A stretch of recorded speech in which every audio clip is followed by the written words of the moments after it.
There are thousands and thousands of mostly women who are having their quality of life ruined by either not getting the diagnosis they need or getting the diagnosis and then not getting the right level of medication that they need. And it's an absolute tragedy. And I feel that I've lost 20 years of my life. I really do. Caroline's problems started during her first pregnancy. She was extremely unwell and gained nearly 4 stone. Her voice was also affected. And then when she was about 2.5 years old, I had a major sinus operation that went very wrong. And it was actually the ENT surgeon who discovered that I had Graves' disease, which is an overactive thyroid. Caroline was referred to an endocrinologist. She was offered surgery or a radioactive iodine drink. She chose the iodine drink because apparently it was more conclusive. So I had that, and unfortunately it didn't work, and I had to have it again. And I was told I would need to take levothyroxine for the rest of my life. And I do remember being told that, and this was in the mid-1990s, and I was told I would probably have to be over-replaced with that to feel well under my circumstances. I think with Graves' disease and with no thyroid gland, that was what they knew then. Caroline says her life was turned upside down when the TSH test was introduced. That's the thyroid stimulating hormone measurement, a blood test healthcare providers use to diagnose thyroid disease. And gradually over the years, everything else has got lost. They've stopped looking at patient symptoms, and this seems to be the be-all and end-all.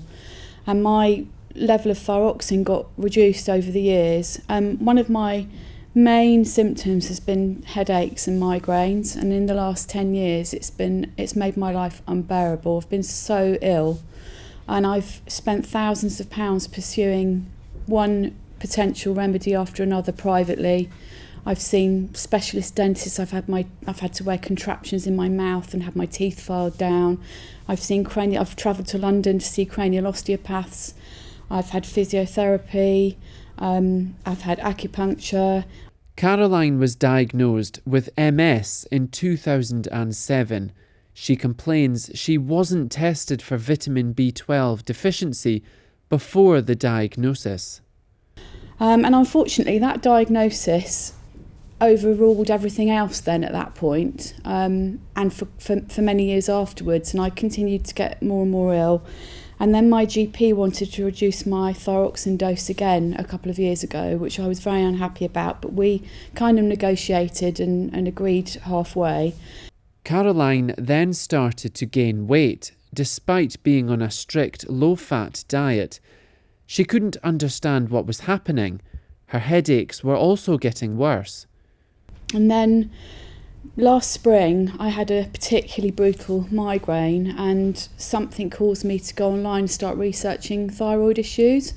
And I was absolutely shocked to the core with what I found, the wealth of information from, reputable sources, medical papers, research, patients galore who'd written books. The discovery was overwhelming. Caroline's thyroid disease had been undertreated for over 20 years. How do I feel from an anger and resentment point of view? I have to try very hard to keep that under control, because it really is an absolute scandal. I mean, I'm just still in shock from everything I'm learning. Caroline started taking natural thyroid extract, also known as natural desiccated thyroid. It was developed from pig thyroid glands in the 1800s. Desiccated thyroid wasn't a licensed medicine at the time, but it was used as a treatment for underactive thyroid glands. Desiccated thyroid was gradually phased out when levothyroxine was introduced. So all the modern generation of doctors really have barely heard of it. And as I say, things are very blinkered now. They just go by this TSH test, and they give people thyroxine, which is T4. And for people like me who don't have a thyroid gland and who have Graves' disease, it used to be very well recognised that you actually need to be over-replaced in order to have a chance of feeling well. So it was completely the wrong thing to just keep reducing the dose. And I have to stress, I'm very, very new on this journey, and there's a lot I still don't know. I've only been taking the natural thyroid extract for a few months, so I'm almost kind of loath to say how good I'm feeling, but my headaches are probably 70% better than they were for the first time in as long as I can remember. Dale McEwan, that's Solent.